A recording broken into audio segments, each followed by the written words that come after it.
اعوذ باللہ من الشیطان الرجیم، بسم اللہ الرحمن الرحیم، نحمدہ و نصلی علی رسولہ الکریم۔ آج میں آپ سے حدیث نبوی سے وہ 5 راز شیئر کروں گا جس کے ذریعے سے ہم اپنے رزق میں اور مال میں بے انتہا اضافہ کر سکتے ہیں۔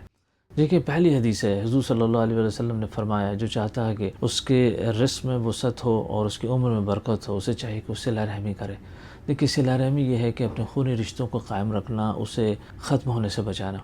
دیکھیے، صلہ رحمی صحیح معنوں میں اس وقت ہوتی ہے جب رشتہ داری میں یا خونی رشتوں میں کچھ ناچاقیاں پیدا ہو جائیں، غلط فہمیاں پیدا ہو جائیں، اور آپ قربانی دے کے ان رشتوں کو مینٹین کرنے کی کوشش کریں۔ یہ دوسری حدیث یا دوسرے راز کی طرف چلتے ہیں۔ ایک دوسرے راز میں حضور صلی اللہ علیہ وسلم فرماتے ہیں کہ تمہیں رزق دیا جاتا ہے غریبوں کی وجہ سے، اور تمہاری مدد بھی کی جاتی ہے غریبوں کی وجہ سے۔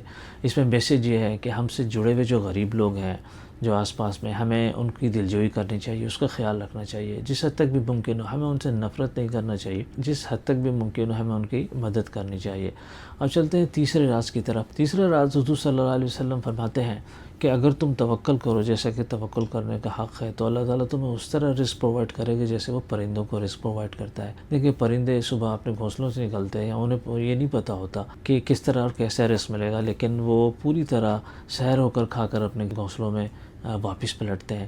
اور یہ حدیث خاص طور سے ان لوگوں کے لیے بہت امپورٹنٹ ہے جو کاروباری لوگ ہیں یا دہاڑی پہ کام کرنے والے لوگ ہیں، جنہیں پتہ نہیں ہوتا کہ آج کا بزنس کیسا ہوگا، آج کے کسٹمر کتنے آئیں گے، آج کی سیل کتنی ہوگی۔